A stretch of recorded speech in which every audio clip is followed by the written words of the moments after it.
After Donald Trump in his first meeting with Benjamin Netanyahu, Israeli Prime Minister, in the Oval Office after Trump was inaugurated, after he announced his plan to deport people from Gaza, rebuild it, and for the U.S. to take it over, and after the immediate shock of and horror and questions about whether this is some new U.S. policy or Trump, speaking off the cuff, and then tomorrow he'll say, "I can't believe I said that."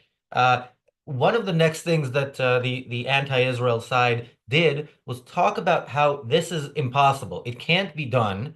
It's not going to happen because it can't happen. There's no way to do it, even if you wanted to. And that's very consistent with how I think the mostly the left, although the right copies a lot from the left, but how the left often talks about policies that they support and policies that they oppose.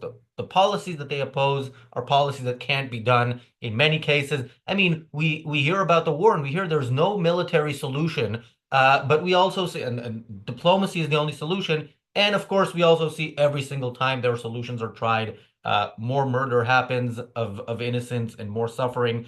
And whenever military action happens, that gets reduced. So, yeah, when the left tells you something can happen, assume that it can and should happen. Maybe not automatically assume that, but in this case, you should. Yeah, of course, there is no future Israel if the population in Gaza remains with any, of course, level of autonomy. But yeah, this is, I've said this before, a generous offer to them to continue living elsewhere, which was not an offer that their victims on October 7th got. Now, in effect, this is already happening. Maybe it can't be done, but it is being done. Tens of thousands of people have already left Gaza since the Palestinians started the war on October 7th. So most of them, before this deportation plan, but more recently, Israel has said that 16 flights have already left Ramon Airport in Israel with Palestinians from Gaza who want to leave, and more to come. So it's happening. Unfortunately, Netanyahu is not as enthusiastic about this plan as Trump is, and he keeps saying it should be voluntary. Of course, that I completely disagree. But at least some are leaving, which really does present a huge opportunity for a better Middle East. Welcome to the Daily Objective. I'm Razi Ginsburg. I'm joined by Daniel Kraus. Daniel is in an undisclosed location, but few meters from here, and without a great microphone, so hopefully you can hear him. Daniel. Well, now we can't hear you at all.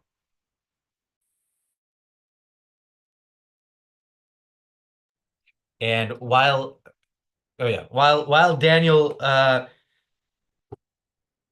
tries to figure out the tech problems, I will say so. Oh, and has now left. Hopefully, we're still live. But yeah, I will say, so if you try to search as I did Gaza deportation on Google, it's interesting the results you get. Uh, you don't immediately get stories about this plan or it being put in effect. You get Israel deported to Labor MPs, which of course is not the case. They were denied entry. You get some stories about deportation in the past. I saw like a report from B'Tselem that Israel deported 1,500 people from Gaza in the first 25 years of it controlling Gaza. And of course, B'Tselem presents this as something negative, but it really is interesting to see that in 25 years, Israel wanted to deport some people from there, and that's what they managed. Whereas now, it looks like it might be at least a significant chunk of the population. Should we try Daniel again? Hello? Oh, we can now hear you. Is it a good sound or a pretty bad sound? Yeah, that's pretty good. It's better Uh, than before the beginning. okay. So, yeah, sorry for that. Yeah, somebody mentioned undisclosed location. I'm unfortunately one of the Palestinians who is getting deported. This is, a sacrifice we have to make. Now, I don't know what I'm even saying. So yeah, I mean, when it comes to this, again, this is when it comes to any sort of deportation, when it comes to any sort of, people leaving a certain area and settling for different places. This is not the first time this has happened in history. This is not the first time this has happened in the region, even in the last 10 years. Now, specifically, I'm talking about Syrians. Millions of Syrians have left, both for Turkey and for Europe. Turkey itself took more Syrians than the whole population of Palestinians, even if you take the most exaggerated numbers. So, again, this idea that this is not possible is simply not true. We are able to do this. I mean, the big obstacle is, of course, some nations have to take them. Now, Israel is already taking the steps to basically trying to contact nations about doing something like this. So, again, this is nothing uncommon, and this is something that should have been done in the past, and technically even has been done in the past. When Israel originally took over during the Israeli War of Independence, when they managed to beat the Arab armies, they expelled many of the Arabs. Now they expelled them to neighboring regions, meaning Gaza and the West Bank. Uh, and then the Arabs in those places try to attack Israelis again. At that point, I think pretty much every single Arab in Gaza and West Bank either should have been like actually expelled from the region, because again they try to kill all the Jews again. Like, you cannot keep trying to destroy another nation and then try to claim ownership of your own nation too, or try to say that you should have some nation of your own. So uh, or maybe, after the 67 war, there should also have been some plan in place, basically about some future integration of those Arabs, similar to the Arabs from the independence war. But one of those things has to happen. You cannot run away from it. You cannot, people always talk about how Israel right now is occupying Gaza and parts of the West Bank, which of course it's not true. They are administering some of the regions for themselves. Uh, but yeah, the thing we have right now is clearly not sustainable. You cannot have this sort of completely disjointed thing. Either Israel completely takes over, or it will allow itself to get destroyed in the future by the terrorists that do want Israel to be gone. Yeah, Wonder Freeman said something earlier in the chat, but then deleted it, and I was gonna reply to it, and I don't remember what it was. But Apollo Zeus asks, deported to where? They better not come to the UK. Some of them will come to the UK, I guarantee you, because the Western governments that say it can't be done are saying it because they don't want it done. And when it is done, and then their populations will say, "Oh, look, you were supporting genocide, ethnically." I don't know what words they're going to use because they already used all the strong ones over Israel's half-ass war. But yeah, I guarantee you, Britain will take in some, and of course, I agree with you that they shouldn't. But yeah, this will happen. Um, I mean, just yeah. quickly on the idea of sort of ethnic cleansing and sort of what that would include. I mean, technically, well, technically, it's not, because they're not getting they're not even getting rid of all the people in Gaza anyway. And even if they were sort of talking about ethnic cleansing, like maybe, I mean, depends if you really separate sort of Arabs in Israel proper from Arabs in Gaza, which the separation is ones are citizens of your nation and ones are not. Again, even talking about ethnic cleansing in this instance, it's like maybe like technically you could say it applies, but if it applies to that, then it sort of loses its weight that people usually do. It's similar to when people say Israel is committing genocide in Gaza. I mean, if that's genocide, that genocide doesn't mean anything. You're just calling war what it is, and every single nation, whenever they declare war or whenever they defend themselves against a foreign nation, they are committing genocide. So, but by that point, that word is completely destroyed. Similar to how they are trying to destroy the idea of ethnic cleansing, similar to how they completely destroyed the idea of apartheid. I mean, uh, like, color me shocked. The idea that, Israelis actually living in Israel with Israeli citizenship have different rights than Palestinians living in a separate location, not even administered by Israel. Yeah, there is a difference there. Yeah, and Wonder Freeman, yeah, it was about the Syria plan. Look, I, I don't get to decide, but what I would like to see, no, is them being deported to a place where even on the days of the strongest winds, nuclear fallout will not go back to Israel if it comes to that. Because look, again, it is a reward. El Rito says in the chat, "Oh well, I guess I volunteered to be deported to the UK. Sucks to be me." And that's the thing. Like, if you, as an individual in any country with a proper justice system, commit murder or rape, like you're done. You're going to be in prison at the very least for many, many years. In Gaza, if you do that to Jews, you get to live in a tent and get moved around for a year and a half, and then you get rewarded. So yeah, that is a problem.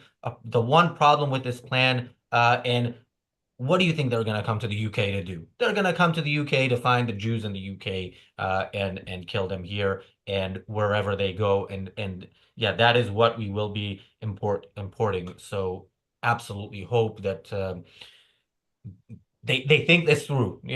Find, I don't know, find a dictatorship somewhere, that doesn't have the capability to defend itself. Carve out a chunk of it and throw them there, or something to that effect. The Indonesia plan, for example, sounds pretty good. Thank you, Bonnie, for the super chat. Um, Daniel. Yeah, I mean, Indonesia, Morocco, like again, we are talking about at the very most like 2 million people. That is not something uncommon. That is not something we've never seen, and it's not something unexpected. And again, nations can get prepared for it. Like we need to accept the idea that you cannot declare war on somebody else and then sort of expect that nothing will happen afterwards. I mean, I brought up the example, just s- sort of the Syrian refugees. Now, sort of the question is if you deport all the Palestinians and they go to their respective nations, if they commit crimes there, do they also get deported somewhere else? Are we just gonna, move them around like ping pong balls? But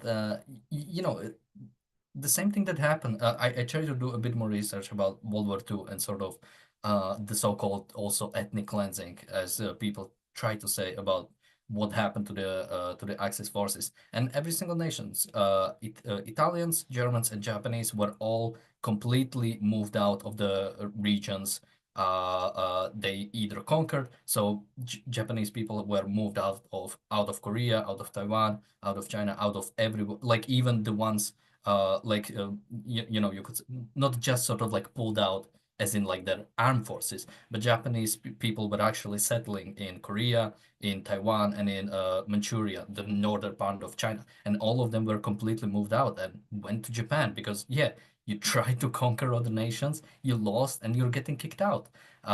Same thing happened to the Italians, and most importantly, the same thing happened to the Germans, who were completely removed from pretty much all of Eastern Europe. Again, because they try to use the idea that we have Germans in the Sudetenland, we have Germans in Austria, we have Germans in parts of Poland, so we can take it.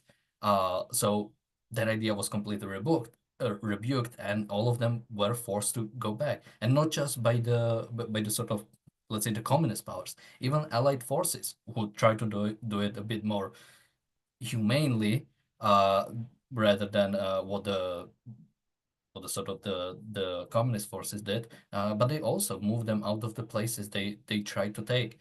Um, so again, this is not uncommon.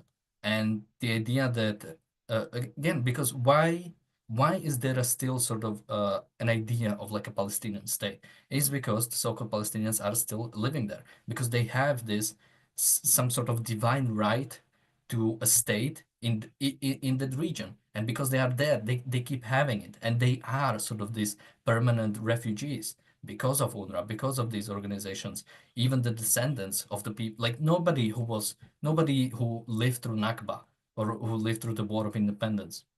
Well, some of them might be alive, but very few are actually alive. So And nobody's, but that's not even a case. Nobody's saying Well, these people need the right of return. No, it's the it's expanded so far beyond that. Yeah, and they are using the idea that, and that's why people want Palestinians to stay there, because that is a permanent thorn in the side of on Israel. The idea that you move in your people somewhere and then you sort of have this permanent claim. It's the same thing Russia did. Russia moved in like a lot of Russians into the Ukrainian regions. So now they can claim, well, there are Russians in the region, so we should be able to sort of take it back, which that's not the way sort of any sort of modern politics can work. The idea that you just send some people there and then you declare war on that nation because some people are there. Thank you, PC, for the super chat. PC says, South Pole is a great location for State of Palestine. We should ask the Penguins if it's okay. I mean, look, the tariffs to take care of the trade deficit that they have with the U.S. are already in place. But yes, I still wouldn't call it a state. But yeah, Antarctica does seem like a good location. And Kira earlier said, Wonder Freeman deletes his comments because that way he won't be canceled, Razi. And I actually wondered that before you said it.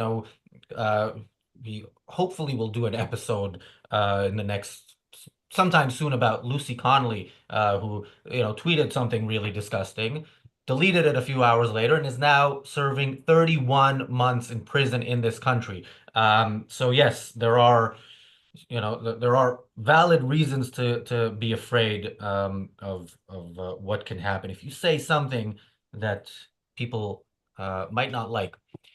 Um, I was watching a video of Emmanuel Macron speaking about Gaza is not real estate, it's history and blah blah blah. And if it was just real estate, why would there be a war? And I was thinking, he got the video almost was worthy of doing a reality show episode where we go through the video. Unfortunately, so many people say so much crap nowadays, and we only have two shows a day, so I don't know if that's happening. But yeah, you see the change in kind of how they're talking about it because they see these world leaders who want the Palestinians rewarded for October 7th kind of are changing their tune and are saying, yeah, it shouldn't happen rather than it can't possibly happen because what are you worried about if it can't happen?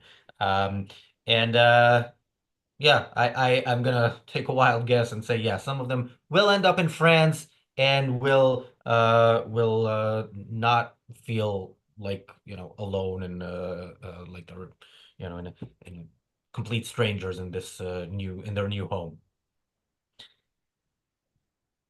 Yeah, I mean, maybe we can finally use the UN something. We have about 200 nations in the UN. Let's say round it up to 2 million Palestinians. What is that? 10,000 Palestinians for every single nation. Well, that would, and then we have some spare. I mean, that like 10,000 people is easy to integrate. If we all band in together, we can do this. Thank you, PC, for the super chat. PC says, Razi, Gaza reminds me of the biblical Canaanite cities of the plain Sodom and Gomorrah. Um, as we discovered in my chat with, I mean, I know about Sodom and Gomorrah, but as we discovered in my chat with Fagan, I probably shouldn't be explaining what they did wrong. But no, I don't think the people of Sodom and Gomorrah deserve to be compared to Gazans. I don't think anybody, I don't think anybody deserves to be compared to the Palestinians. They are a society of hundreds of thousands, probably well over a million, definitely if you count the West Bank, of people who are committed to nothing and have nothing in their culture other than the murder of Jews. Yeah, but maybe I should read the Bible and maybe there were such societies in the past. Daniel. Yeah, I mean, in the West, we name our streets after, national heroes, after, maybe in my country, maybe after some big romanticist, writers, or, the founders of Czechoslovakia, or, some of our past sort of big leaders. And, in Gaza, they name their streets after terrorists. That is the difference of the cultures. That is showing you the focus on. Like, I mean, again, if both sides wanted peace, if Palestinians wanted peace in Gaza, it doesn't matter if one state, two state, three state, however many states. Once uh, you want civilization, once you want peace, there is no barrier. That it doesn't matter if it's got, like I said, it doesn't matter if it's one state or how many states. Once you want peace, it's easy to achieve.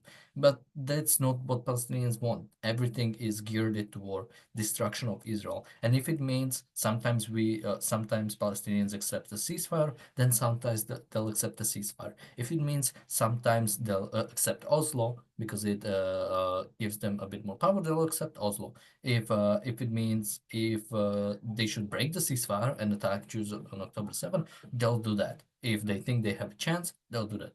Everything is geared, everything is informed by the idea of destroying Israel and killing all the Jews. You're mute. Yeah, I want to go back a little bit to what we talked about yesterday because it's important. Yeah, it's Trump has been even with this recent press conference with Netanyahu way better on Israel than Biden. In some ways, better than any president when it comes to Israel. But he is not an ideological man. He's not a consistent person. He's whimsical, and he could flip on Israel at any moment, and maybe he is flipping on Israel right now. So 16 flights is great. How about 16 flights a day? I mean, yeah, this needs to be sped up, and Israel needs to understand that the opportunity it has, and you don't need to look that far back to understand this. You need to look back a few months to Biden and understand that Israel needs to take advantage of this opportunity now because it may never return again. And look, the backlash to Trump is real. It's justified, and it will, come from the wrong direction. It's not that Trump's trade wars are going to result in the next president being a free market person. It's going to result in the next president being somebody very left wing and probably therefore also anti-Israel, who will really roll back the clock on policies when it comes to Israel. So yeah, act now before it's too late. And yeah, let's have this be a part of Netanyahu's legacy. October 7th already is. So maybe have a little bit of a counterbalance to it. Yeah, and maybe sort of one more thing about the Trump policy on Israel, especially when it comes to tariffs. I mean, just look at it. America has one of the freest free trade agreements with Israel itself. I think like before the tariff started, it was like 99% had pretty much exemptions when it comes to tariffs. And I'm not sure if this happened before even tariffs or like slightly before or slightly after, but they repealed actually all tariffs. So there was a completely free trade, like nothing was tariff. And then Trump slapped 17% tariff on most of Israel products for no reason. And then he made fun of Netanyahu during the speech, during their White House press conference. Uh, that's the sort of thing that again sort of puts a bad taste in your mouth. Even when because he says things like, we're sending like billions to Israel or something amongst those lines. When America provides aid to Israel, every nation should act selfishly. So when you provide aid to Israel, you're doing it on selfish parts because you want ally in the region, because you want someone strong in the region. The idea that you would then go in and say this was some sort of altruistic act that you have to now repay somewhat is simply ridiculous. Nations should act on selfish reasons. So sort of like trying to after that go back, America is in a lot of great positions because of the aid it provides to the world. And the idea that now you sort of like try to go back on that, both on the promises that you had and well, I'm sure we both have talked about this in the past, and I'm sure we'll talk about this specific part even more. Thank you. Arkady, for the super chat. Arkady asks, how will this help Israel, in your opinion, if some portion of the peaceful population of Gaza leaves, while all the radicals are still there? We all know that radicals aren't going to jump on these planes and leave. Absolutely. Very good question. And I've said in the past, I have several issues with this plan. I put it in the context of let's look at all presidential peace plans for the Middle East over the past 30 years and what they have what the result has been. And every one of those peace plans involved Israel giving in to the some Palestinian supposed demand that means meeting them halfway and completely ignoring the fact that 100% of Palestinian organizations say that they want to get rid of the state of Israel and kill the Jews or let them live as slaves, I think is in one of the maybe Hamas charter. Um, and yeah, this plan acknowledges that maybe coexistence is not possible. Now, if the so-called peaceful people leave, which is people who sat and let this be done in their name or just went out and celebrated in the streets, um, that's still a good thing. And if you just have people there fighting, look, I if things were done the way I want them done, the deportation would not start now. What Israel would do is finish um, finish off Hamas, finish off the military capabilities of the Palestinians completely, and then whoever is left can leave, or give them the opportunity to turn over Hamas, and then they get to leave. But yeah, I do think if just the peaceful people left and just the terrorists remained in Gaza, that situation is better than what we have now. At the very least, it'll be a bit more difficult for them to push the women and children lie, although even they are not really pushing that anymore with recent revisions of their numbers.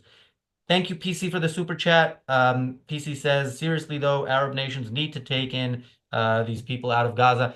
I mean, they all Arab countries are dictatorships, and that's the thing. Dictatorships don't have a right to exist. Some gang taking over a country doesn't give them the right to that country. Now, we shouldn't go around liberating all these countries, but also there's nothing wrong with saying to one of these countries, you know what, if really there's no risk to it militarily, we're taking a chunk and we're throwing the Palestinians over there. So it could be Arab, it could be any dictatorship. I don't care as long as it's not within the fallout range. Parting thoughts, Daniel? No. Well, there was a really annoying interview in British radio a couple of days ago uh, of Natasha Hausdorff, who we've spoken about here. Ian Dale was interviewing her until he hung up on her because she challenged him. We're going to go through that. James Valiant is going to join us. That is on the reality show, which starts in a couple of minutes. Thanks, Daniel. Thanks, everybody, for joining and for watching. We will see you in a couple of minutes.